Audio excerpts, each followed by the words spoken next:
We are with the one and only Fred Biletnikoff ahead of this Raiders and Broncos game, and we appreciate the time, obviously. What are your thoughts on this matchup tonight in 2019? Well, everybody's anxious to see what the Raiders have, after so many transactions going on for the last couple of years, and see if we're finally kind of settling down with a good foundation of players and see where they're at right now. And, there's nothing like starting off with Denver or Kansas City, so we get them back-to-back, both teams. So we'll see where the team's at, and hopefully they win. They can carry on, the Monday night game here. Everybody's all pumped up, and then we have a, next week Sunday with Kansas City. So it's an exciting day today. Believe me, everybody's pumped up. What keeps you and all these alums coming back to games like this? Why are you guys here?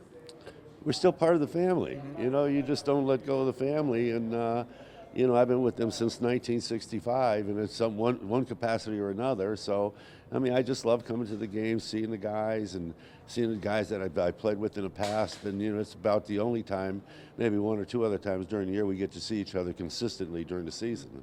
What's it mean to be a Raider? It seems like a simple question, but it might be a more complex answer. Hide the women and children.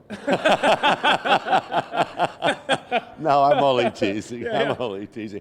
No, you know what it means? It means that somewhere along the line in your life, you're an underdog. And you learn to win. And this is one of the organizations where you learn to win.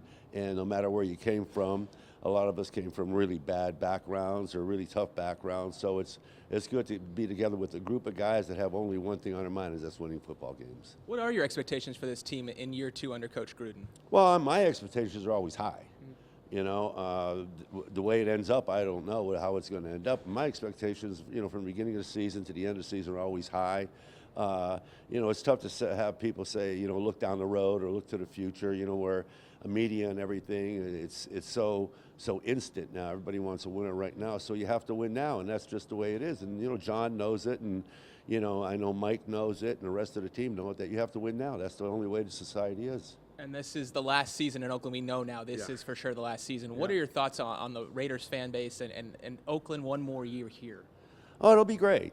There's still such a big support with everybody. It's not like you're, like some of the other teams that moved from their towns and their fans deserted them a lot of times. With these fans, they're never going to desert the Raiders.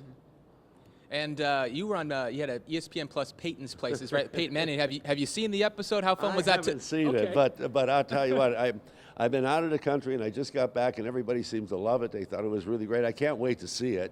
And doing something with him, he's such a first-class guy. I've known him for so many years, not only as a player but as a person. The entire family, the entire Manning family's super, and they've always been really kind to me, and I've been very reciprocal back to them, and it's just been terrific. And being with him, he caught on pretty quick about Stickum, and then he saw the advantages of it, and I just told him, I said, there's one thing you can't do with it. I said, when you take it off, because you have to use like a paint thinner to take it off, and it comes off really easy. I said, but you can't smoke around a paint thinner. You're going to set yourself on fire, so be careful of that. But it was fun. Yeah. It was fun. I was going to say, at least for a couple of moments or hours, a Bronco and a Raider kind of coexisted. Oh, yeah, and then seeing him out there making one-handed catches and all that, instead of what the gloves they have now. And he enjoyed it. I think he really had a great time. Now he understands it more. Now he knows what Kenny Stabler and Darryl and Monica were always moaning and groaning about when they threw the ball, and they didn't know if it was going to be cleaned off completely or still going to have Stickum on it. I had a great time as well. Thank you so much. Thank you, Chris. Thank you so much. Got Thanks it. for having me on. Yep.